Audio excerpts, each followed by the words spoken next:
देखो इसका moment of inertia try करते हैं। एक ट्रायंगुलर लैमिना इसको बोलते हैं, जिसमें थिकनेस ना के बराबर हो, उसको क्या बोलते हैं? लैमिना। ठीक है, तो एक ट्रायंगुलर लैमिना है, इसका बेस लेंथ क्या है? b, हाइट क्या है? h, मास है m, इसको बेस के अबाउट घुमाया जा रहा है। समझ में आ रहा है? ये ऐसे घूम रहा है, ठीक है, बेस के अबाउट घुमाया जा रहा है। तो इसका मोमेंट ऑफ इनर्शिया बताना है, क्योंकि मोमेंट ऑफ इनर्शिया में एक्सिस बहुत इंपॉर्टेंट है। तो यहाँ एक्सिस दिख रहा है, अरे एक्सिस दिख रहा है, तो इसका मोमेंट ऑफ इनर्शिया निकालने की कोशिश करते हैं। यहां से y ऊपर चले जाते हैं, कितना? एक्सिस से दूरी नापते हैं, कितना ऊपर चले जाए?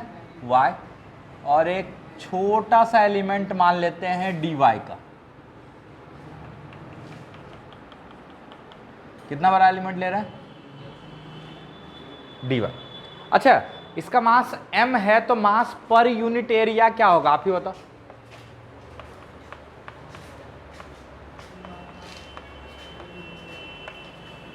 ये कहां से आया? अरे एरिया ऑफ ट्रायंगल होता है हाफ बेस इनटू हाइट, ये होता है ना। सिग्मा क्या हो गया? मास पर यूनिट एरिया। अच्छा, यहां से y हाइट पे जाके जो ये स्ट्रिप कंसीडर किए हैं, कोई इसका लेंथ बता सकता है क्या? इसका लेंथ मान लो l, स्मॉल l। कोई दिक्कत? क्योंकि हम इस स्ट्रिप का एरिया निकालने में इंटरेस्टेड हैं, हम इस स्ट्रिप के एरिया में इंटरेस्टेड हैं। कोई दिक्कत? तो लेंथ बोल दिए l। अच्छा, ये हाइट y है, तो यहां से हाइट क्या हो जाएगा? h minus Y. तो एक इक्वेशन लिख रहे हैं, देखना आपको कोई परेशानी तो नहीं है। हम इक्वेशन लिखते हैं h माइनस वाई बटे h, h माइनस वाई बटे h बराबर l बटे b।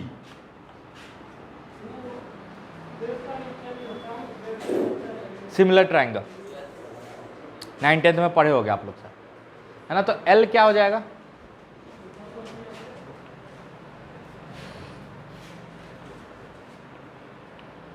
B by H into H minus Y. अरे होगा b by H into H minus Y. कोई दिक्कत? कुछ नहीं समझ में आ रहा ना? सिंपल सिंपल एकदम आराम से, एकदम स्लोली बता रहे। अब आगे चलें।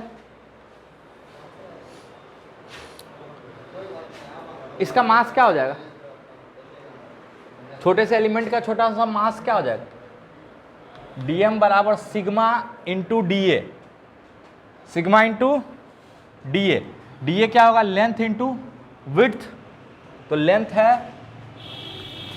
b by H into H minus Y D Y. यहां तक में कोई दिक्कत? कर चुके हैं कई बार। अरे इसका एरिया क्या होगा? इस स्ट्रिप का एरिया लेंथ इंटू थिकनेस। तो एरिया निकल गया, उसको ये एरिया मास डेंसिटी से मल्टीप्लाई कर दिए, तो क्या निकल जाएगा? उसका मास। अच्छा, इसका सबका दूरी एक्सिस से कितना है?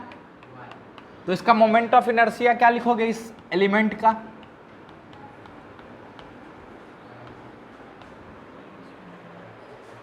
वाई स्क्वायर डी है। और मोमेंट ऑफ इनर्शिया क्या होता है? दूरी का स्क्वायर, परपेंडिकुलर डिस्टेंस का स्क्वायर इनटू मास। अच्छा, तो सारा वैल्यू पुट करो, तो ये हो जाएगा sigma b by H into H Y square minus Y Q D Y. अरे ये dm का वैल्यू ऊपर से रख दिए, ऐसे देख रहा ना जैसे कि पहली बार कुछ हो गया जादू। इंटीग्रेट करो, 0 से h, 0 से h, लिमिट लेना आता है कि नहीं आता? बराबर इसमें से क्या क्या कॉमन ले सकते हो, ये सब कॉमन ले सकते हो, सिग्मा बी बाय एच, और ये हो जाएगा H Y Q by 3 minus Y 4 by 4, 0 से h। ठीक है, तो मोमेंट ऑफ इनर्शिया क्या आ रहा है, I बराबर सिग्मा b बाय h, और ये टर्म क्या हो जाएगा h4 bye 3 minus h4 bye 4। अरे लिमिट रख दे रहे हैं डायरेक्ट, जीरो वाला तो ऐसे भी खत्म हो जाएगा ना, तो h4 यहाँ वाई क्यू है ना, तो एच क्यू हो जाएगा, तो h4 बाय 3 और h4 बाय 4, तो एलसीएम 12 होगा, तो ये हो जाएगा 4 और ये हो जाएगा 3, तो बचेगा 1, तो ये हो जाएगा h4 बाय 12। कर लो गुना भाग, आप कर लो, आप लोग परेशान रहते हो गुना भाग में, हम डायरेक्ट कर रहे हैं। अरे ये 4 बार में होगा, यहाँ 4 का फैक्टर आएगा और घटाओ 3 का फैक्टर आएगा। हे भगवान, एलसीएम लेने नहीं आता, कुछ नहीं कर सकते। तो मोमेंट ऑफ इनर्शिया आ गया आपका sigma 2m by B H into B by H into h4 by 12, b से b मार दो, h से h मार दो, 2 से 6, तो मोमेंट ऑफ इनर्शिया हो गया mh² बाय 6। देखो ये ऐसे भी इस दूरी पर डिपेंड कर रहा है, इस पर डिपेंड करना भी नहीं चाहिए, याद आ रहा है, एक्सिस के अलॉन्ग कैसे मास डिस्ट्रीब्यूशन है उसका कोई फर्क नहीं पड़ता। फर्क सिर्फ किस बात से पड़ता है कि एक्सिस के परपेंडिकुलर मास डिस्ट्रीब्यूशन कैसे है, एक्सिस से दूर कैसे है, तो दूरी तो एच पे डिपेंड कर रहा है ना, तो इसलिए मोमेंट ऑफ इनर्शिया क्या आया mh² बाय 6। यानी अगर हम आपके सामने एक ट्रायंगल ऐसे बना दे, बेवकूफ बनाने के लिए बोल दे ये A है, ये B है, ये 90 डिग्री है, ये 90 डिग्री है, ये हाइट h है, ये c है मान लो, तो इसका मोमेंट ऑफ इनर्शिया क्या होगा अगर मास m है तो वही होगा। अरे होगा। अब इसी का यूज हम यहां कर सकते हैं, देखो जो होमवर्क क्वेश्चन है वो आप बता रहे हैं, वो आप खुद से ट्राई करोगे, है ना। ये देखो, इसका मोमेंट ऑफ इनर्शिया निकालना है इस एक्सिस के अबाउट, कुछ याद आ रहा है, अरे डायगोनल के अबाउट बोले थे, और ये साइड क्या था A, ये साइड B, ये B, ये A, तो अच्छा इसका मास क्या हो जाएगा, अच्छा यहां से एक परपेंडिकुलर डाल दो, इसको हम बोल देंगे h, तो इसका मोमेंट ऑफ इनर्शिया I, तो इसका भी I, तो टोटल 2I। अच्छा I कैसे निकलेगा, I बराबर मास के जगह पे m/2 रखोगे, अरे m/2 रखोगे, m/2 रखोगे, अच्छा h² बाय 6। अच्छा हमको टोटल मोमेंट ऑफ इनर्शिया चाहिए तो 2I है, required moment of inertia 2I है, तो आ जाएगा mh² बाय 6, अरे आ जाएगा, लेकिन यहाँ h पता करना पड़ेगा, तो h पता करना बहुत बड़ी बात नहीं है, ये A ये B, इसको बोल दो h, इसको बोल दो थीटा, तो ये हो जाएगा थीटा। सर ये कैसे हो गया, अब ये थीटा, ये 90 माइनस थीटा, तो ये थीटा। अब निकाल पाओगे कि अभी भी नहीं निकाल पाओगे, दो रिलेशन लिख दें तुरंत निकाल लोगे। टेन थीटा बराबर A by B, tan theta बराबर A बाय B, किस ट्रायंगल से लिखे हैं, इससे, कोई दिक्कत। अच्छा इस ट्रायंगल से सोचो तो, इस ट्रायंगल से सोचना, इस ट्रायंगल से सोचोगे तो आ जाएगा h by B, h by B, ये हाइपोटेनस होगा, क्या आ जाएगा साइन थीटा, अब टेन थीटा पता है तो साइन थीटा नहीं निकल जाएगा? तो ये भगवान, ए बी ये थीटा, तो ये हो जाएगा under root A square plus B square. तो साइन थीटा क्या हो जाएगा? A by root under A square plus B square. खत्म। कुछ नहीं समझ में आया। तो ये सब बता चुके हैं कई बार। सारा वैल्यू उठा के रखो, आंसर आ जाएगा। अरे आ जाएगा। तो याद इसमें अगर रखना चाहते हो तो किसका रख लो? ट्रायंगल का रख लो। Moment of inertia mh square by 6, where h is the height of the triangle, है ना? कुछ नहीं समझ में आ रहा। उससे अब इसका भी निकाल सकते हो। किसका?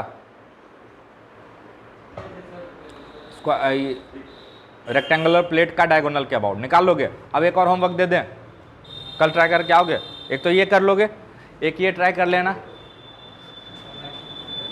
ये स्क्वायर प्लेट है। कैसा प्लेट है? स्क्वायर प्लेट है।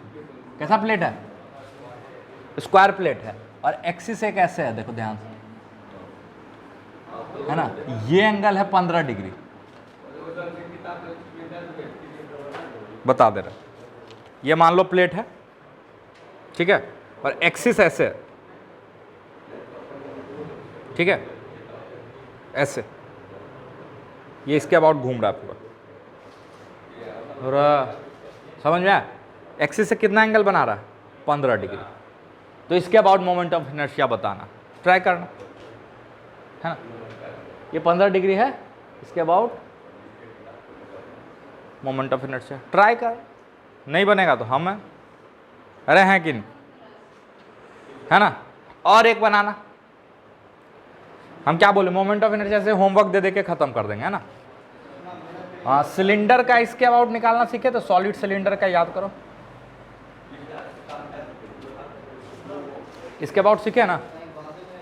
तो ऐसे सीखे ना, mr स्क्वायर बाय 2। इसका निकालना सॉलिड सिलेंडर का। अब की बार ऐसे,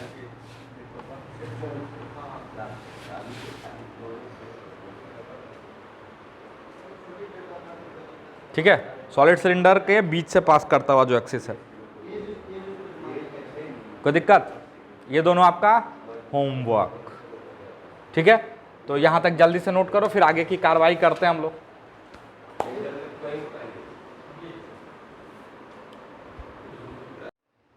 यूरोप का 1.189 बोले करने भी, है ना? क्या है ये? ध्यान से देखते, सवाल पढ़ लेते एक बार। अब ball of mass m falls down without initial velocity, मतलब रेस्ट से छोड़ दिया गया, ठीक है, from a height h above the earth surface, ठीक है। Find the increment of the ball's angular momentum vector pickup during the time of falling relative to a point O of the reference frame moving translatory in a horizontal direction with velocity v, ठीक है। शब्द को समझोगे सब कुछ समझ में आएगा। बोल रहा है कि एक पार्टिकल को छोड़ा गया, पार्टिकल P है, इसको यहां से छोड़ दिया गया, तो आपको तो दिखना चाहिए सीधा सीधा नीचे जा रहा होगा। अगर ग्राउंड से देखोगे तो कैसे जा रहा होगा? सीधा सीधा नीचे जा रहा होगा। अरे जा रहा होगा, कोई दिक्कत? पक्का? अच्छा, लेकिन इसका एंगुलर मोमेंटम बताना है एक ऐसे फ्रेम में, सॉरी, इसका एंगुलर मोमेंटम एक ऐसे पॉइंट के रिलेटिव बताना है जो v के कांस्टेंट से हॉरिजॉन्टल में मूव कर रहा है ना। अब वो पार्टिकल यहां भी हो सकता है, यहां से मूव कर रहा, यहां से मूव कर रहा, लेकिन बोला नहीं, जहां से पार्टिकल छोड़े हैं ना वो कौन सा पॉइंट था? O। वही कौन सा पॉइंट था? O। मतलब यहीं पे एक और पॉइंट था O।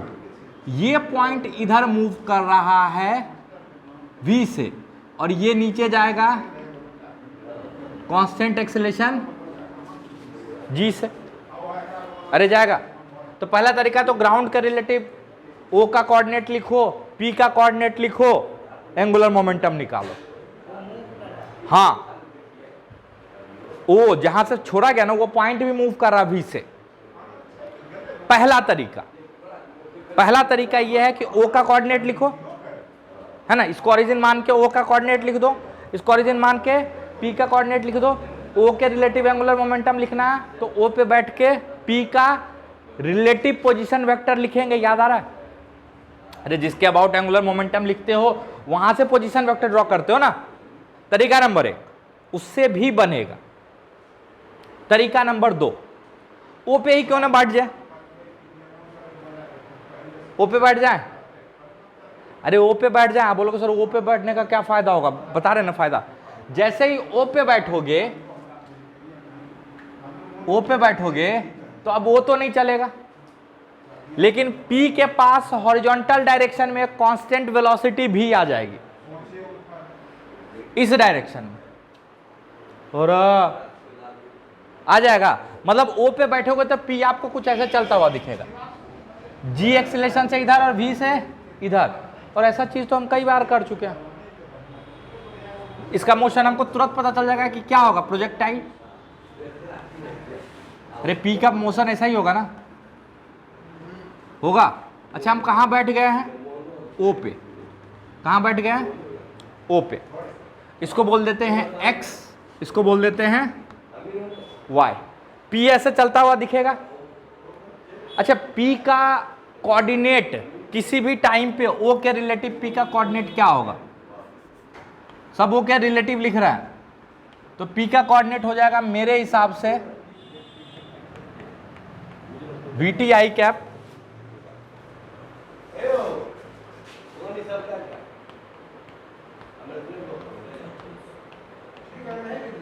Plus half GT square J cap. ये क्या है, P का पोजीशन वेक्टर O के रिलेटिव ही है। अरे है ना, ये परेशान हो गए, क्या हो गया पता। अगर हम O पे बैठ जाएंगे तो P, अच्छा O चलता हुआ दिखेगा क्या, नहीं, लेकिन O का वेलोसिटी वेक्टर उल्टा करके P में जोड़ोगे, मतलब अब P का वेलोसिटी कुछ ऐसा हो जाएगा, P का इधर वेलोसिटी V और इधर एक्सीलरेशन G। याद है छत पर से किसी चीज को सीधा फेंकते थे तो प्रोजेक्टाइल बनता था, X में कांस्टेंट रफ्तार और Y में कांस्टेंट एक्सीलरेशन, तो वही तो हो गया। O पे बैठ गए तो P ऐसे चलेगा, X में किस रफ्तार से चल रहा है, अरे इसका उल्टा करके जोड़े ना, V, और Y में कांस्टेंट एक्सीलरेशन। तो ये क्या है, ये है P का पोजीशन वेक्टर किसके रिस्पेक्ट में, O के रिस्पेक्ट में। अच्छा वेलोसिटी, P की वेलोसिटी क्या होगी किसी भी टाइम t पे,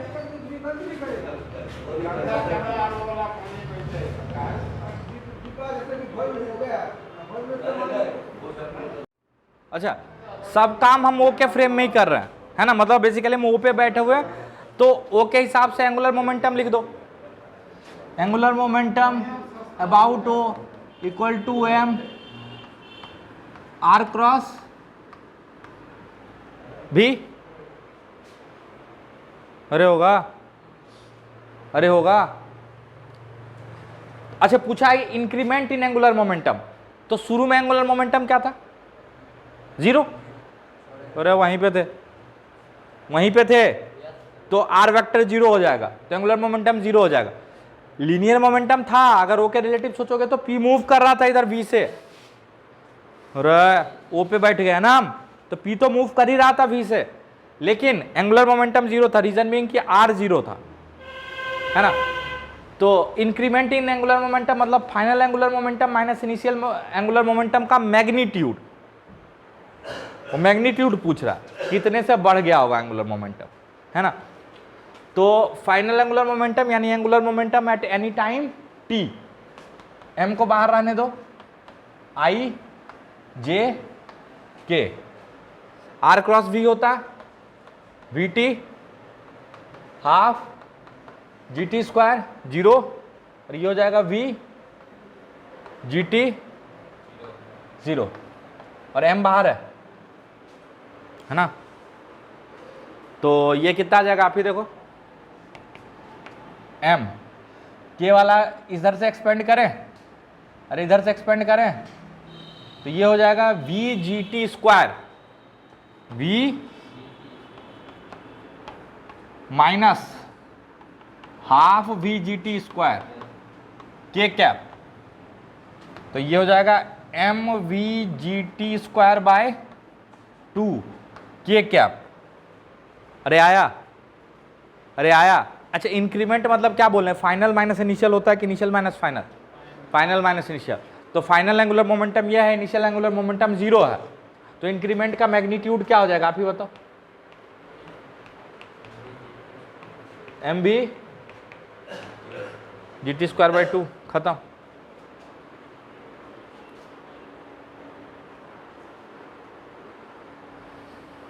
M V G T square by 2, है ना। ऐसे भी देख सकते हो। अच्छा, इसके अनुसार एंगुलर मोमेंटम आना किधर चाहिए, अंदर की तरफ, और देखो अंदर आ भी रहा।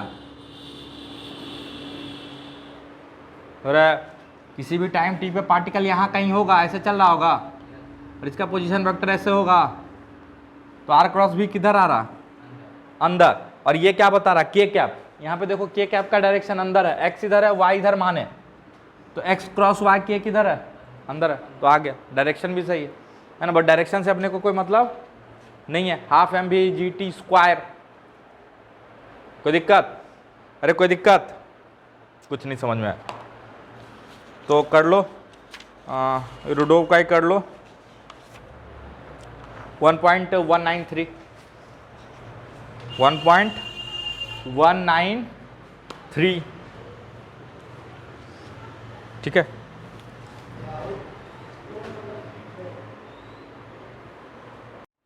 चल 1.193 है ना, बड़ा प्यारा सवाल है, लेकिन इस सवाल के थ्रू एक कॉन्सेप्ट भी साथ में हम लोग सीखते चलेंगे, है ना। सवाल में क्या बोल रहा है पहले हम ये बताते हैं। ये देखो, ये ऊपर से देख रहे हैं, टॉप से देख रहा है, ठीक है। उसमें बनाया साइड व्यू है थोड़ा सा, ये टॉप बनाया, टॉप से बना रहे हैं, तो असल में क्या होगा ना, वो रस्सी जो है वो ऐसे जाके ऐसे होल में जाके पीछे की तरफ है ना, और पीछे से कोई उस रस्सी को खींच रहा, नहीं समझ में आया। एक ऐसा प्लेन है, इस पे ऐसे रस्सी में बांध के ऐसे इसको घुमा दिए, तो ये घूमता रहेगा, सर्कुलर मोशन में पढ़ लिए। लेकिन अब की बार बोला ये रस्सी यहाँ कांटी से फिक्स नहीं है, ऐसे होल से ये नीचे जा रहा, और नीचे से कोई उस रस्सी को कांस्टेंट रफ्तार से खींच रहा। तो आप सोच सकते हो कि वो जो मास है वो धीरे धीरे छेद के पास, होल के पास आता जाएगा। नहीं समझ में आ रहा। ये एक प्लेट है,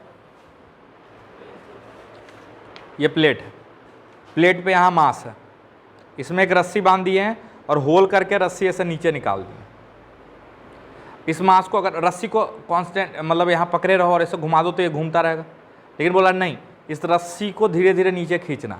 तो आप खुद सोचो, होल और उस मास के बीच का सेपरेशन घटता जाएगा, तो इसका पाथ सर्कुलर ना होके कुछ ऐसा होगा, स्पाइरल होगा। तो बोल रहा है कि जब शुरू में इसको फेंका गया था तो इसको ओमेगा नॉट से फेंका गया था। कितने से? ओमेगा नॉट से, और उस समय दूरी क्या थी, आर नॉट, है ना। बोला कि जब ये दूरी घट के आर रह जाएगी तब ओमेगा कितना बचेगा, यही निकालना है ना, कि जब ये दूरी घट के आर रह जाएगी तो ओमेगा क्या पहले जैसा रहेगा, क्या ओमेगा भी चेंज होगा, वो सवाल का हिस्सा। कोई दिक्कत? अच्छा, सवाल पे बाद में आएंगे। अच्छा, इसका साइड व्यू कुछ ऐसे दिखेगा, देखो ऐसे होल से नीचे है, इसको कोई खींच रहा, तो ये धीरे धीरे पास आता जाएगा ना। अच्छा, ये ऐसे नहीं चल रही, ये घूम रहा है ऐसे सर्कल में, तो ये सर्कल में ऐसे घूमेगा, पहले बड़े सर्कल में, फिर छोटे सर्कल में, फिर और छोटे, फिर और छोटे, फिर और छोटे। अब समझ में आ रहा है? वो रस्सी को कोई नीचे खींच रहा तो बढ़ेगा कि घटेगा? ओमेगा बढ़ेगा कि घटेगा? तो वही तो सवाल है बे, क्या लगता है? फिलॉसफी के क्लास में बैठे हो क्या? वही तो निकालना है कि बढ़ेगा कि घटेगा, घटेगा कि बढ़ेगा। अजीब आदमी में फिलॉसफी के क्लास। सर आपको कैसा लग रहा है, वो क्या लगता है सर, महसूस क्या कर रहा है? अबे ये आर्ट्स का क्लास नहीं हो रहा है ना सर, क्या बताइए आपका राय क्या है इस पर? न्यूज चलता है ना, अब सवाल सॉल्व करो, ऐसा बोलता है। इस मुद्दे पे आपकी क्या राय? न्यूज में ये होता ना, आप बताइए आपकी क्या राय है इस मुद्दे पे? बुर्बक। चल, इस मुद्दे पे हम अपनी राय बाद में रखेंगे, पहले कॉन्सेप्ट को सीख लेते हैं। rate of change of angular momentum about a point for a system याद आ रहा है, is equal to net external torque on the system.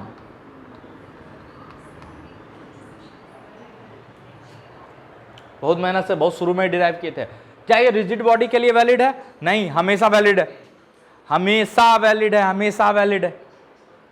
Your system need not to be rigid system. समझ में आया? सिस्टम रिजिड होने की जरूरत नहीं है, हमेशा वैलिड है। अच्छा, ये किसके लिए सीखे थे? Torque about axis, net external torque about axis, ये सिर्फ रिजिड बॉडी के लिए वैलिड था, ये सिर्फ रिजिड बॉडी के लिए वैलिड था। याद आ रहा है? अरे याद आ रहा है? What does this mean? अगर हम बोलें कि किसी सिस्टम पे नेट एक्सटर्नल टॉर्क जीरो है, हम सिर्फ रिजिड बॉडी की बात नहीं कर रहे, जनरल बात कर रहे हैं कि किसी एक सिस्टम पे किसी एक पॉइंट के अबाउट नेट एक्सटर्नल टॉर्क क्या है? जीरो। तो क्या कह सकते हो? आप कह सकते हो कि उस पॉइंट के अबाउट उस बॉडी का एंगुलर मोमेंटम या उस सिस्टम का एंगुलर मोमेंटम कांस्टेंट रहेगा या कंजर्व रहेगा, है ना? That means if net external torque on the system about a point is zero, what does that mean? That mean कि सिस्टम का एंगुलर मोमेंटम उस पॉइंट के अबाउट जो इनिशियल था वही रहेगा, सिस्टम का एंगुलर मोमेंटम उस पॉइंट के about finally. This is called law of conservation of angular momentum. मर्जी है तो हेडिंग डाल दो, बट ये ऑलरेडी पढ़ा चुके हैं घुमा फिरा के हम। अरे पढ़ा चुके हैं। मतलब अगर किसी सिस्टम पे नेट एक्सटर्नल फोर्स का टॉर्क जीरो है किसी पर्टिकुलर पॉइंट के अबाउट, हर पॉइंट के अबाउट सेम टॉर्क हो जरूरी नहीं है, ये भी बता चुके हैं, है ना? है ना? टॉर्क पॉइंट पे डिपेंड करता है, लेकिन हाँ, अगर किसी पर्टिकुलर पॉइंट के about net external torque zero है तो उस पर्टिकुलर पॉइंट के अबाउट सिस्टम का एंगुलर मोमेंटम कंजर्व रहेगा। कोई दिक्कत? अच्छा, सिर्फ रिजिड बॉडी वाला बात करें तो मान लो अगर एक्सिस के अबाउट टॉर्क क्या है? जीरो है। एक्सिस के अबाउट टॉर्क क्या है? जीरो है। तो एक्सिस के अबाउट जो एंगुलर मोमेंटम का कंपोनेंट होता था क्या होता था?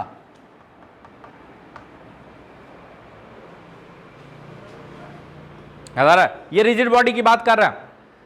अगर एक्सिस के about net external torque zero है तो एक्सिस के अबाउट जो एंगुलर मोमेंटम का कंपोनेंट होता था क्या होता था? आई ओमेगा। ड्राइव किए थे बे, उसी को डिफरेंशिएट करके ये लाए। वो क्या रहेगा? कांस्टेंट रहेगा। यानी if torque about axis is zero, what does that mean? This mean I axis omega 1 या I1 omega 1 equal to I2 omega 2। कोई दिक्कत?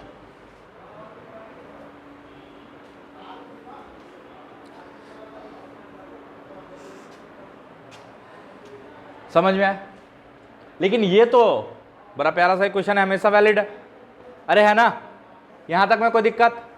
चलो अब इसको अप्लाई करते हैं। यहां पे ध्यान से देखो तो इस पे क्या क्या फोर्स लग रहा है। एक तो टेंशन का फोर्स ऐसे लग रहा, इधर नॉर्मल, इधर mg।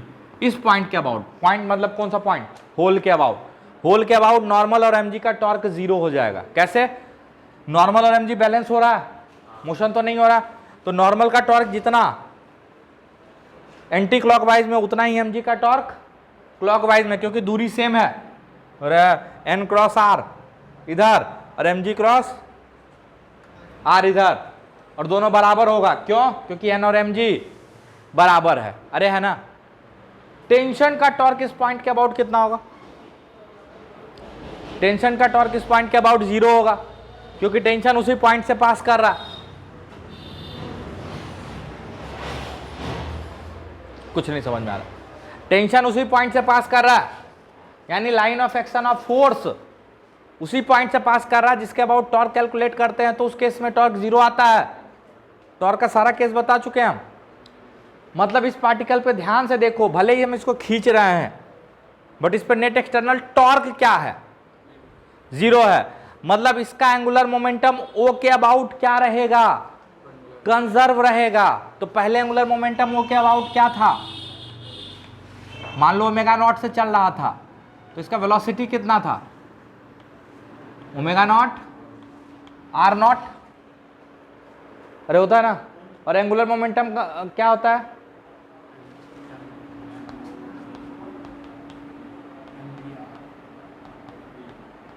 आर क्रॉस भी, अरे होगा। आर देखो, आर ऐसे है, अरे इसके रिलेटिव लिख रहे हैं ना एंगुलर मोमेंटम, तो आर ऐसे है और भी कैसे है? इधर, तो आर क्रॉस भी बाहर। अच्छा, जब ये घूम के यहां से यहां आ जाएगा तब भी एंगुलर मोमेंटम में कोई चेंज नहीं आएगा। तो मान लो यहां पे रेडियस क्या हो गया? आर, और यहां पे रफ्तार सॉरी कितना ओमेगा से घूम रहा है? तो ओमेगा। तो वेलोसिटी क्या हो जाएगा वहां पे? Omega. Velocity is equal to omega R, circular motion है ना। तो एंगुलर मोमेंटम हो जाएगा यहां पे, इनिशियल एंगुलर मोमेंटम क्या हो जाएगा? Initial angular momentum m r cross v। अच्छा, r और v के बीच का एंगल क्या? 90। r v, तो r क्रॉस v साइन 90 कितना हो जाएगा? 1। तो m r r not v omega not r not बराबर final angular momentum m r omega r। यही तो निकालना है, omega as a function of R. अरे निकालना है, कुछ नहीं समझ में आ रहा, बहुत खराब स्थिति। सॉरी।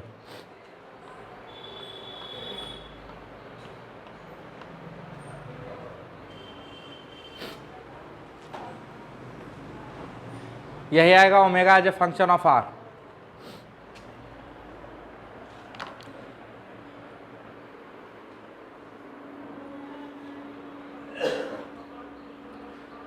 यही पूछा ना। तो यहां पे क्या क्या सीख लिए? ये तो सवाल बन ही गया, साथ में ये भी सीख लिए एंगुलर मोमेंटम का कंजर्वेशन कैसे लगाना है ना। कोई दिक्कत? जल्दी से लिख। देखो ओमेगा कितना आया था अभी?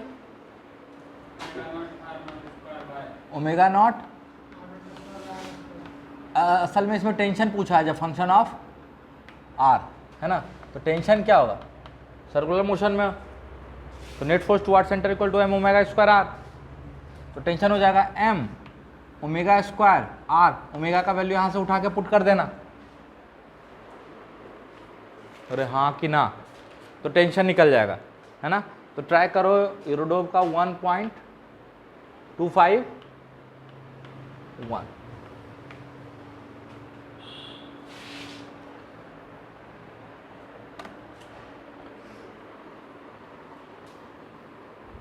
देखो क्या बोल रहा है कि एक सिलेंडर है, सॉलिड सिलेंडर, ठीक है, वो घूम सकता है। कैसे किया होगा ध्यान से सुनो। ऐसा सिलेंडर है ऐसे, ठीक है, उसमें बीच से एक छेद कर दो, एक्सल बना दो, लटका दो। समझ में? ऐसे घूम रहा है सिलेंडर, ऐसे एक्सल बना के लटका दिए और सिलेंडर के ऊपर रस्सी लपेट दिए। रस्सी का लेंथ L है, मास m है, तो मास पर यूनिट लेंथ क्या हो जाएगा? m/L। यहाँ तक में कोई दिक्कत? थोड़ा हाँ ना बोलते जाना। अच्छा, x लेंथ लटक रहा है तो कितना लेंथ इसके ऊपर अभी भी है? अच्छा, यूरोडोव में कोई भी बात ऐसे नहीं बोलता है ना। यूरोडोव में कोई भी बात ऐसे नहीं बोलता है। मान लो हम इस पॉइंट के अबाउट टॉर्क कैलकुलेट करेंगे, किसके अबाउट? ओ के अबाउट।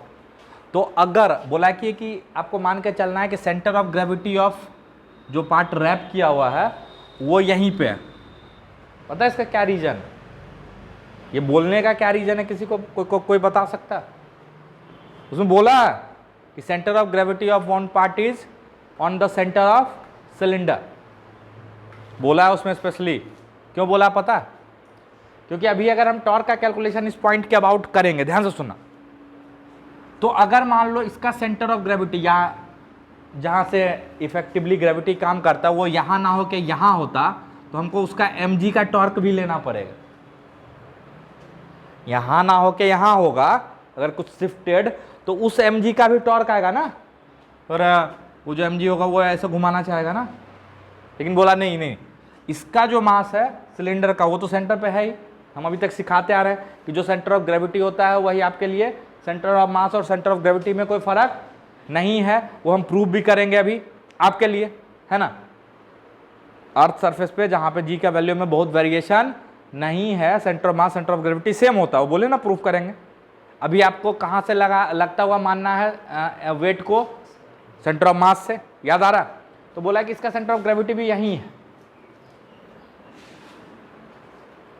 कोई दिक्कत?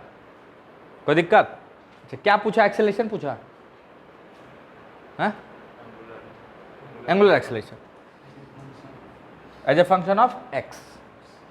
ठीक, तो मान लो अभी एक्स लटका हुआ और ये कितना से घूमने लगा? अल्फा से।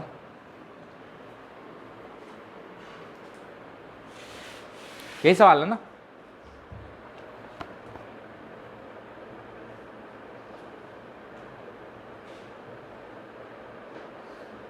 एंगुलर एक्सेलेरेशन, ठीक। ये कितना से घूम रहा है? अल्फा से। और ये हिस्सा मान लो ए से नीचे से सर रहा है, कितने से? ये से। अच्छा, स्लीपिंग नहीं हो रहा, ये ऐसे घूम रहा है और रस्सी लटक रहा है नीचे, ठीक है, ऐसे घूम रहा है, रस्सी झूल रहा है। कोई दिक्कत? अच्छा, ध्यान से सुनना मेरी बात। इक्वेशन लिखना स्टार्ट कर रहा हूं, ठीक है। रस्सी के इस हिस्से का इक्वेशन लिखते हैं जो लटक रहा है। लैम्डा एक्स जी नीचे, और यहां टेंशन एकदम जस्ट यहां से काटे, टेंशन टी ऊपर और एक्सेलेरेशन नीचे माने हैं ए। तो इक्वेशन क्या लिखोगे? Lambda X G minus T equal to lambda X ए।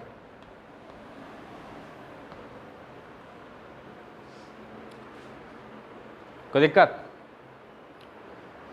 अच्छा, इसका अगर आप एफबीडी बनाओ थोड़ा सा, तो ये फोर्स ऐसे, ये वाला, और यहां पे टेंशन टी। अच्छा, इसका टॉर्क अगर सेंटर के अबाउट ले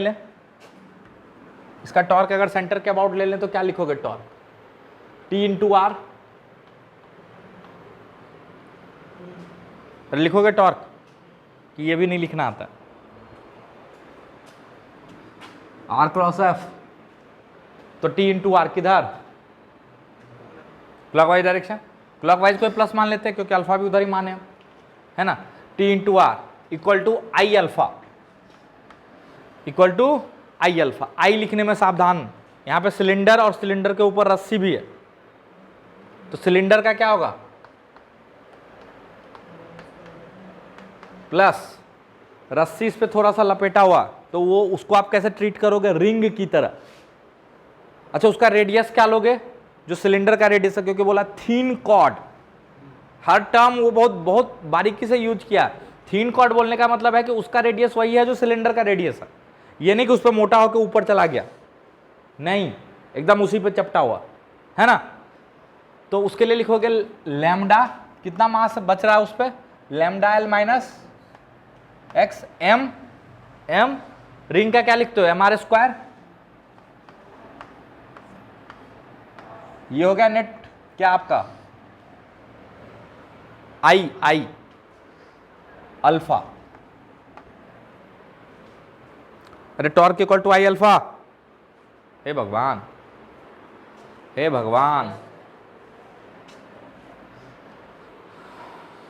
निकालना क्या? अल्फा, अननोन गिनते जाओ, टी ए अल्फा, है ना, टी ए अल्फा, ए को हटाना पड़ेगा, ए कैसे हटेगा बताओ, नो स्लिपिंग वाला कंडीशन, इस पॉइंट का जो एक्सेलेरेशन होगा वही इस पॉइंट का एक्सेलेरेशन होगा, कल ही किए, अरे घूम रहा है, तो अल्फा बराबर ए बाय आर, अब नालायक, तो ए को हटाना है, तो ए बराबर अल्फा, ठीक है, तो यहां पुट करते जाओ, lambda X G minus T, T का वैल्यू यहां से निकालो,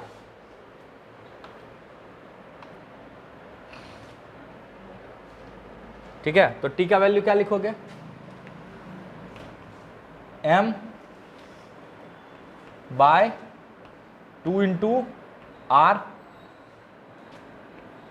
प्लस, देखना कुछ गड़बड़ ना करे, lambda X G minus T, T का वैल्यू लिख सकते हैं M R by 2 lambda L minus X R alpha, लिखोगे बराबर लैम्डा एक्स, ए को क्या लिखोगे अल्फा,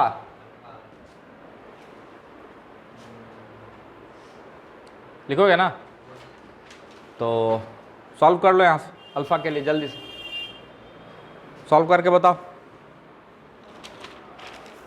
कि हम ही करें, लैम्डा का वैल्यू पुट कर लेना यहां से एम बाय एल, लैम्डा का वैल्यू पता है, हे भगवान, लैम्डा का वैल्यू एम बाय एल लिखो, अच्छा इसका एक ऑल्टरनेट सॉल्यूशन भी बन सकता है, बताएं इसका ऑल्टरनेट सॉल्यूशन, इसको आपको घर से करके आना, ऑल्टरनेट सॉल्यूशन क्या है,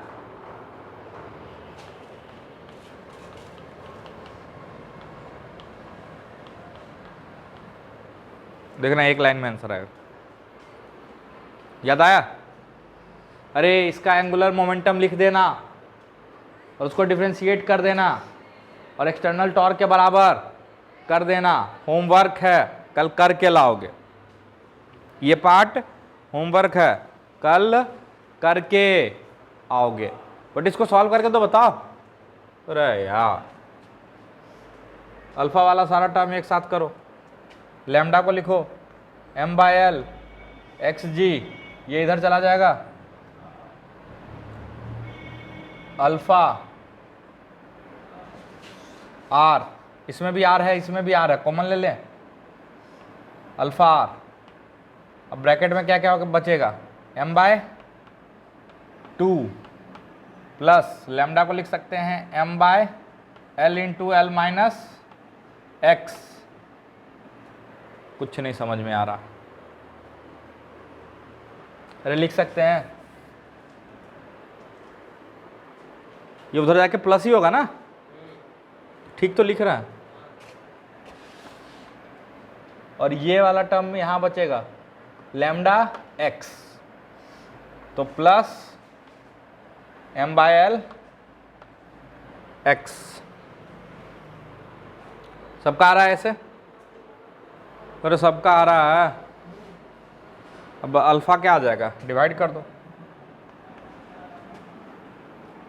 अल्फा बराबर आ जाएगा M by L X G divided by M by 2 plus M by L into L minus X और प्लस एम एक्स, ये तो कट जाएगा एक टर्म, ये देखो कट रहा है, एम बाय एल एल, तो ये क्या बचेगा सिर्फ एम, और ये बचेगा M by L X minus वो प्लस, अरे होगा, और आर आ जाएगा, यही है क्या आंसर,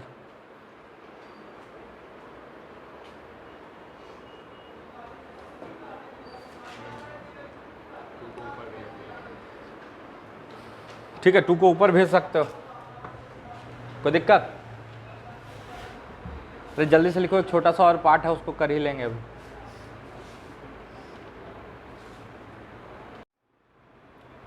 यहां तक नोट करो और इसका होमवर्क याद है ना, torque external equal to dl by dt से करके लाना है ना। 1-2 सवाल हम बता दिए उस मेथड से।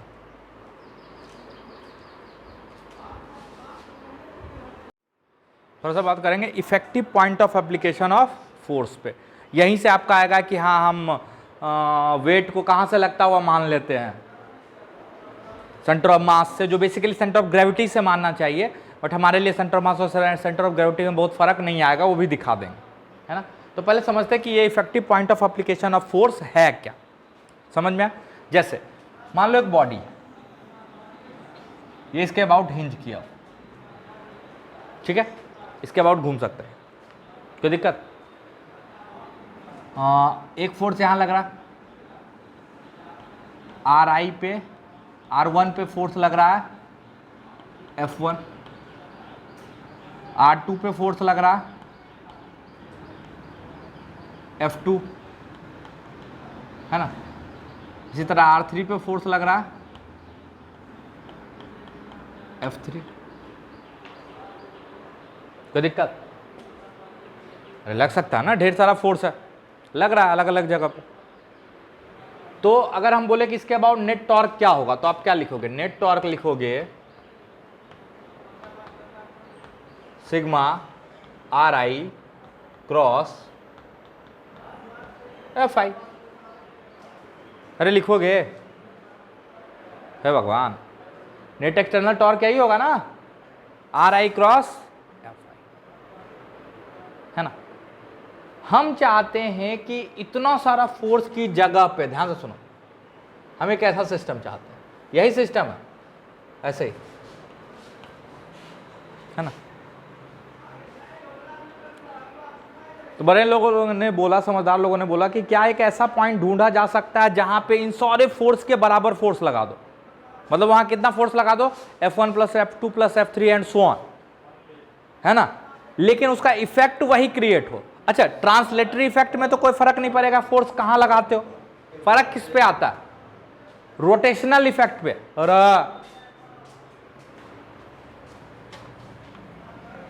इसको यहां से ऐसे फोर्स लगाओ और ऐसे फोर्स लगाओ बराबर, क्या ये चलेगा? नहीं चलेगा। क्या घूमेगा? नहीं घूमेगा। लेकिन बराबर बराबर फोर्स से लगाओ, एक यहां और एक यहां, अब की बार ये घूमेगा। तो दोनों सिस्टम सेम है क्या?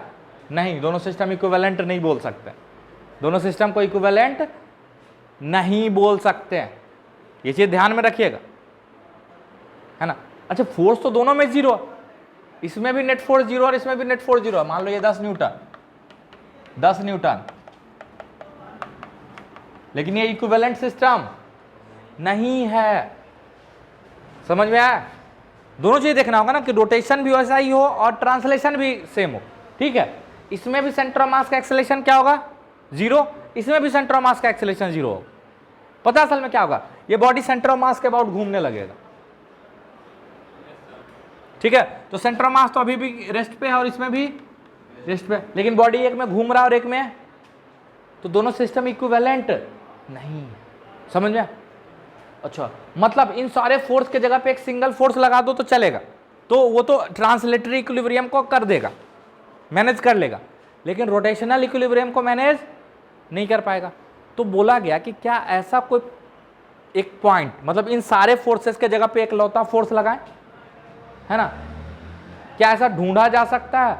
उसी पॉइंट को बोलते हैं effective point of application of force. मतलब हम बोलना चाहते हैं कि इसमें एक ऐसा पॉइंट यहां कहीं ढूंढ लेते हैं, लेट सपोज, जिसका पोजीशन वेक्टर इसके हिसाब से क्या है? आर इफेक्टिव बोल लेते हैं। क्या बोल लेते हैं? R effective. क्या बोल लेते हैं? आर इफेक्टिव, ठीक है। और इस पे फोर्स कितना लग रहा है? उन सारे फोर्सेस का सम, यानी इस पे फोर्स लग रहा है सिग्मा FI, है ना। तो इसको कब बोला जाएगा effective point of application of force? अगर इसका टॉर्क और इसका टॉर्क क्या हो जाए? सेम हो जाए, तभी हम क्या बोलेंगे? Effective point of application of force. यानी ये जो टॉर्क है this must be equal to R effective cross sigma F. अगर ऐसा हो पा रहा है तो उसको बोलेंगे effective point of application of force. समझ में आया? नहीं समझ में? बताते हैं, अभी बताते हैं। अभी और एक दो एग्जांपल लेंगे तो और अच्छे से समझ में आए। हमको बोला गया कि इन सारे फोर्सेस को हटा के सिंगल फोर्स लगाओ, तब बोलोगे ठीक है सारा फोर्स जोड़ के कहीं लगा दो। नहीं, सारा फोर्स जोड़ के कहीं लगा दोगे तो अलग अलग इफेक्ट हो जाएगा। जैसे इसमें देखो ये बॉडी हो सकता है इसके अबाउट घूम रहा है ना, लेकिन सारा फोर्स जोड़ के हिंज पे लगा दो तो बॉडी ना तो चलेगा ना तो घूमेगा, तो वो वाला काम नहीं है। अरे सारा फोर्स जोड़ के हिंज पे लगा देंगे तो क्या काम होगा? इक्विवेलेंट होगा? नहीं होगा। इफेक्टिव कब बोला जाएगा? कि सारा फोर्स जोड़ के एक ऐसे पॉइंट पे लगाएं कि जितना रोटेशनल इफेक्ट इसमें क्रिएट हो रहा था वही रोटेशनल इफेक्ट यहां भी क्रिएट हो। समझ में आया? मतलब पहले टॉर्क क्या था? Sigma R I cross F I. यही टॉर्क यहां भी क्रिएट होना चाहिए। That means R effective cross, ये नेट फोर्स है ना, ये कहां पे लग रहा? आर इफेक्टिव पे। ये टॉर्क और ये टॉर्क क्या होना चाहिए? बराबर होना चाहिए। इसका क्या मतलब है? इसका मतलब एक एग्जांपल से समझाते हैं। जैसे कि आपको बोल दे कि ये एक बॉडी है, ठीक है, या एक रॉड है, सिंपली ऐसे समझो। यहाँ हिंज किया हुआ कहीं पे, यहाँ हिंज किया हुआ, सेंटर में हिंज किया हुआ, मतलब ऐसे घूम सकता है, ठीक है। यहाँ से 1 मीटर दूरी पे एक 15 न्यूटन का फोर्स लग रहा है। कितना? और ये दूरी कितना है? हिंज से 1 मीटर, और हिंज से ये दूरी कितना है? 2 मीटर मान लो। 2 मीटर कितना है? 2 मीटर। इस पे कितना फोर्स लग रहा है? 50 न्यूटन मान लो, 50, ठीक है। कितना फोर्स लग रहा है? 50 न्यूटन। तो आपको बताना है effective point of application of force कहां होगा। Find the effective point of application of force. सवाल क्या है? Find the effective point of application of force. शुरू हो जाओ, ट्राई करो एक बार। Find the effective point of application of force. देखो, effective point of application of force का मतलब है कि दोनों फोर्स को हटा के एक सिंगल फोर्स लगाओ और इफेक्ट दोनों का क्या होना चाहिए? सेम होना चाहिए। अच्छा ये बताओ, ये 50 ये 15, यानी नीचे टोटल कितना फोर्स हमको लगाना है? 65 लगाना। लेकिन कहाँ लगाना चाहिए ताकि काम दोनों का क्या हो? सेम हो। तो मान लेते हैं ऐसे लगा रहे हैं, लेट सपोज यहां से x दूरी पे हम लगा दे रहे हैं, ठीक है। उल्टा होगा तो अपने आप सही आ जाएगा, उसके लिए परेशान होने की जरूरत नहीं है ना। जो हिंज पॉइंट है ना उसे कितना दूरी पे लगा दिए? राइट साइड में x दूरी पे लगा दिए। कोई दिक्कत? अच्छा नेट फोर्स तो बराबर है, 65 ऊपर भी लग रहा है, 65 नीचे भी लग रहा है। थोड़ा टॉर्क बैलेंस कर लेते हैं ना। इसमें टॉर्क कितना लग रहा है? 50 गुने 2, किस डायरेक्शन में? Anti clockwise. तो 50 गुने 2 और 15 गुने 1 क्लॉकवाइज में। This must be equal to x into 65 clockwise में। अरे होगा होगा। तो ये इधर कितना आ रहा है? 100 घटा 85, तो x बराबर आ रहा है -85/65। ये बता रहा है कि x असल में इधर ना लग के इधर कहीं लगाना पड़ेगा, लगाना भी पड़ेगा। सोचो ना आप, हम उल्टा लगाए ही थे, गलत। देखो 50 वाले का टॉर्क ज्यादा है कि 15 वाले का? 50 वाले का। मतलब ये बॉडी एंटी क्लॉक में घूम रहा होगा कि क्लॉक में? एंटी क्लॉक में। लेकिन अगर इधर लगा दोगे तो ये क्लॉक में घूमने लगेगा, तो इधर तो लगना ही चाहिए था। This is called effective point of application of force. मतलब उन सारे फोर्स को हटा के एक सिंगल फोर्स से रिप्लेस करो ताकि उसका ट्रांसलेटरी और रोटेटरी इफेक्ट में कोई फर्क नहीं पड़ा। समझ में आया? अरे समझ में आया? और एक दो एग्जांपल करेंगे, परेशान नहीं होना। है ना।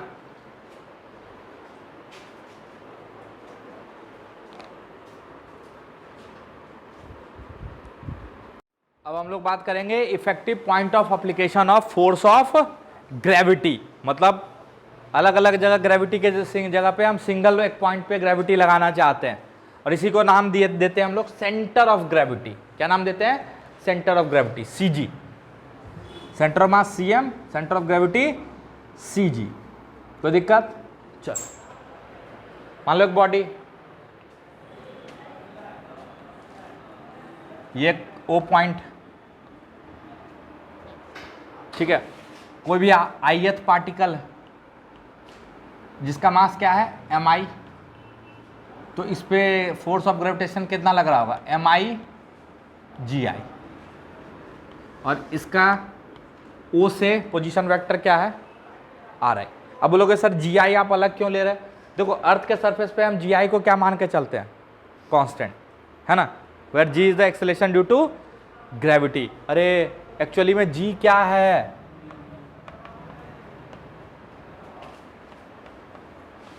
याद आ रहा है? और दूरी चेंज करोगे तो इसका वैल्यू चेंज होता है एक्चुअली में। हाँ, लेकिन हाँ अर्थ के करीब है तो इसको लगभग लगभग कांस्टेंट मान के चल सकते हैं। बट छोड़ो अभी उसकी बात, अब एकदम जनरल केस की बात कर। कोई दिक्कत? उसी तरह एक दूसरा पॉइंट, R2 बोलो R3 बोलो, है ना। कोई दिक्कत? हम निकालना चाहते हैं कि एक ऐसा पॉइंट बताओ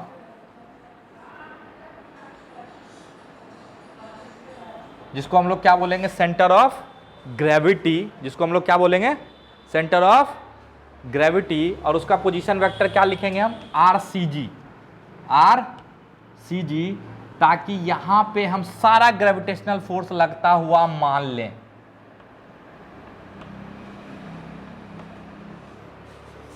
ठीक है ना, मतलब पूरा का पूरा वेट हम वहीं से एक्ट करता हुआ मान लें, तो इसी को बोलते हैं सेंटर ऑफ ग्रेविटी।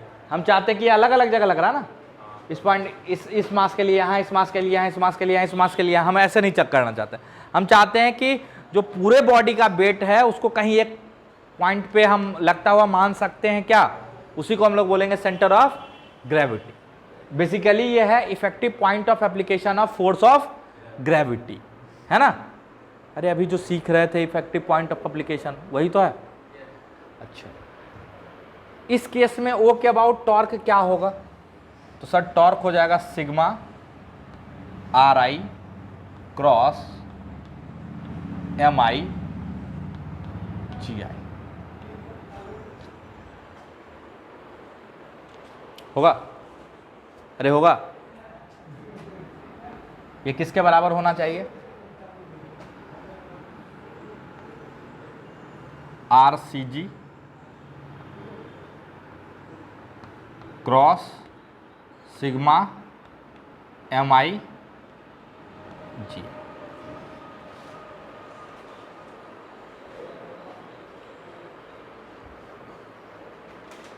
यहां तक में कोई दिक्कत?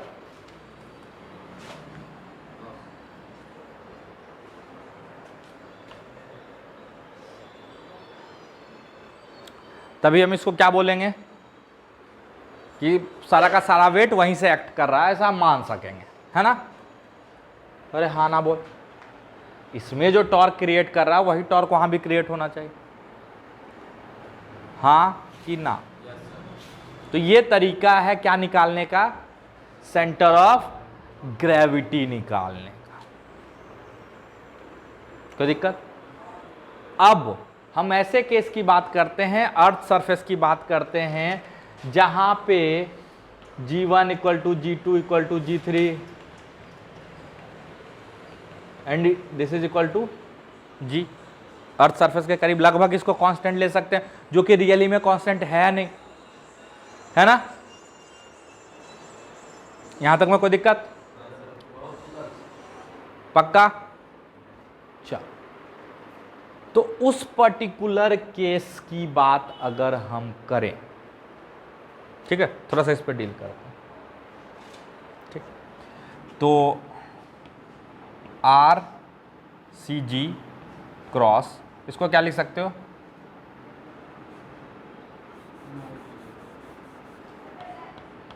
एम जी,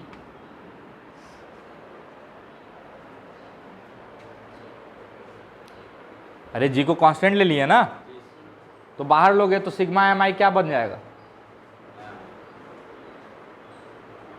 सिग्मा एम आई क्या बन जाएगा, एम बन जाएगा।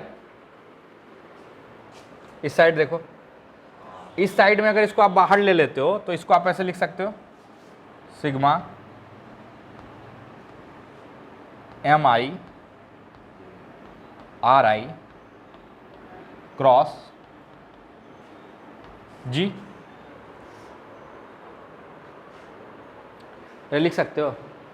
अच्छा, ये तो डेफिनेशन है सी जी का, ये कब है, when g is constant, तब ये मत कि यहां से यहां चले आना हमेशा, ये डेफिनेशन है सी जी का, ठीक है। अच्छा, sigma M I R I divided by total mass multiplied by total mass, कर सकते हैं। ये क्या है,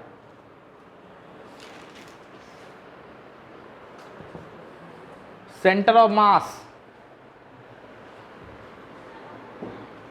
अरे है क्या, यानी अगर g कांस्टेंट हो तो R C G cross M G comes out to be R C M cross M G. मतलब अगर इस g को आप कांस्टेंट मान के चलते हो तो सेंटर ऑफ ग्रेविटी और सेंटर ऑफ मास क्या हो जाता है, सेम।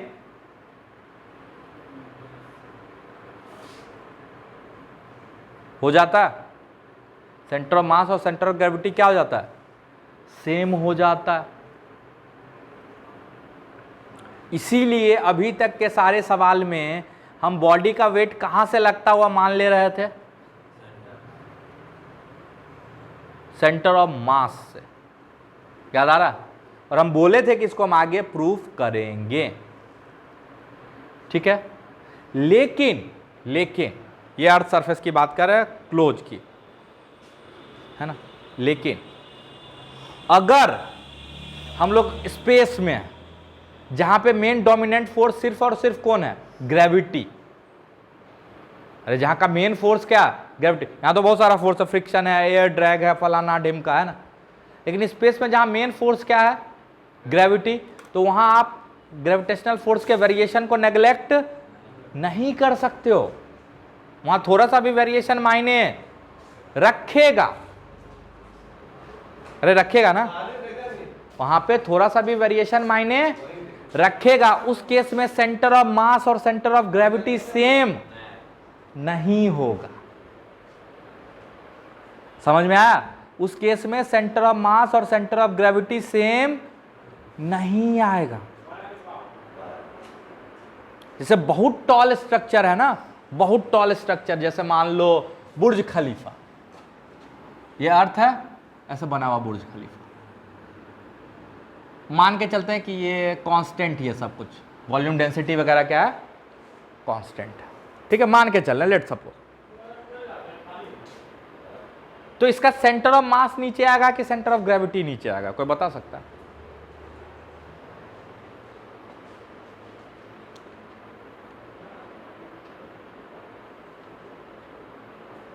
कि दोनों एक ही जगह आएगा?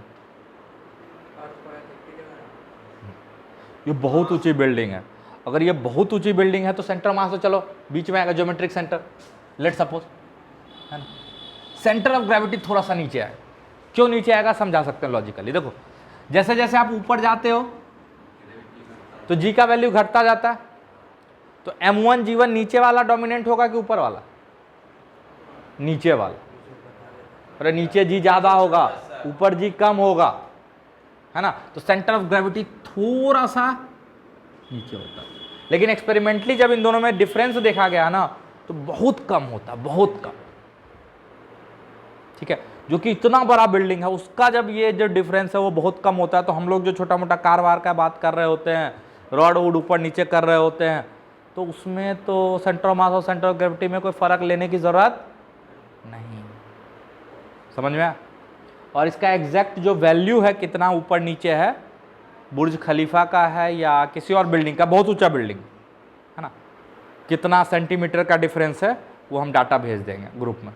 ठीक है, तो यहां से आपको आइडिया लग गया ना कि हम लोग जो कार की बात कर रहे हैं जो जमीन से 2 मीटर 3 मीटर ऊंचा, तो उसका सेंटर ऑफ मास और सेंटर ऑफ ग्रेविटी अलग लेने की जरूरत नहीं है। एक 2 मीटर ऊंचा रॉड है, सर इसका सेंटर ऑफ मास और सेंटर ऑफ ग्रेविटी में कितना मिलीमीटर का अंतर होगा, थोड़ा सा निकालिए तो कोई मतलब नहीं बनना, कोई मतलब नहीं बनना। लेकिन अगर स्पेस में अर्थ के चारों तरफ एक सैटेलाइट घूम रहा है, क्या घूम रहा है, सैटेलाइट, मान लो ऐसे, तो इसका सेंटर ऑफ मास और सेंटर ऑफ ग्रेविटी एक जगह नहीं होगा, सेंटर ऑफ मास थोड़ा ऐसे होगा और सेंटर ऑफ ग्रेविटी थोड़ा करीब होगा, है ना।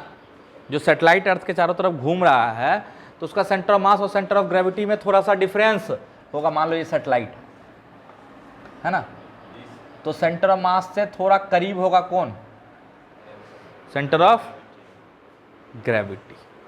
समझ में आ रहा है? और इसका एक बहुत बड़ा फायदा होता है, इसका एक बहुत बड़ा फायदा होता, ये अर्थ से जो सैटेलाइट वगैरह भेजते हो ना, तो वो कैमरा एक बार अर्थ की तरफ करके भेज दिया जाता है, तो हमेशा उसका कैमरा किधर रहता, अर्थ की तरफ ही रहता, उसको बोलते हैं जी लॉकिंग, है ना।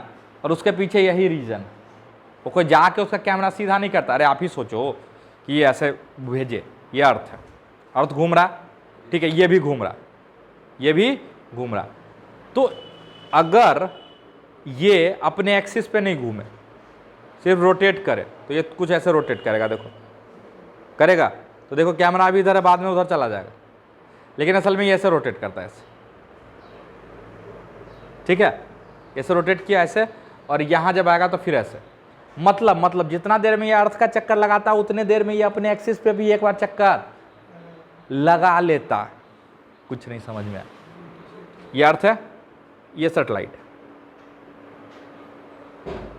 और अगर मान लो ये अपने एक्सिस पे नहीं घूमता, मान लो, ठीक है, ऐसा छोड़ देते, सैटेलाइट को तो ऐसे भेजे, अभी ऐसे घूम रहा, कैमरा क्या हो जाता, मिसअलाइंड हो जाता। लेकिन देखो ये जी लॉकिंग कितना खतरनाक काम करता है। ये अर्थ है और ये सैटेलाइट है, लेट्स सपोज,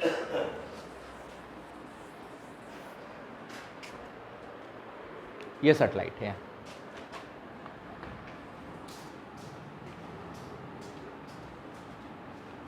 ठीक है, centre of mass centre of gravity ऐसे है ना, तो ये सेंटर ऑफ ग्रेविटी इधर है, तो मतलब नेट ग्रेविटेशनल फोर्स ऐसा लग रहा होगा। अच्छा, ये दोनों एक ही लाइन में है, तो इसके अबाउट टॉर्क कितना होगा, सेंटर ऑफ मास के अबाउट टॉर्क कितना जनरेट करेगा, 0 नहीं करेगा ना, तो नहीं घूमेगा। अच्छा, मान लो अब ये ऐसे ही बिना घूमे यहां आ गया, आगे आ गया, ये घूमा नहीं, ये ऐसे रह गया, ये जैसा है ना ऐसे ही आ गया,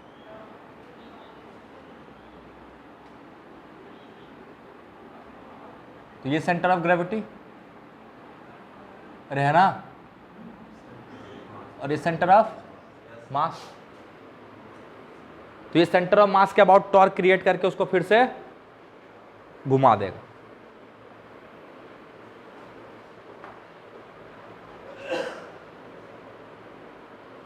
समझ में आया? सेंटर ऑफ मास के अबाउट टॉर्क क्रिएट करेगा और फिर घूम जाएगा, फिर आगे चला नहीं घूमा, सेंटर ऑफ मास के अबाउट टॉर्क क्रिएट करेगा, घुमा देगा, तो हमेशा वो किधर फेस करेगा, अर्थ की तरफ,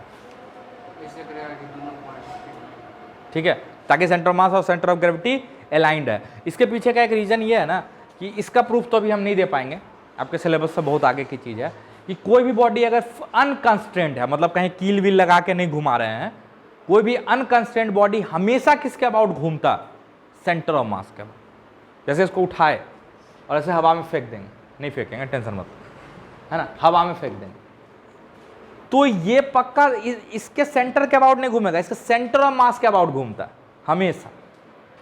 कोई भी अनकंस्ट्रेंट बॉडी हमेशा किसके अबाउट घूमेगा, सेंटर ऑफ मास के अबाउट। इसका एग्जाम्पल है वो बेसबॉल का डंडा, देखे हो बेसबॉल का डंडा, आगे भारी होता है पीछे हल्का होता है ना।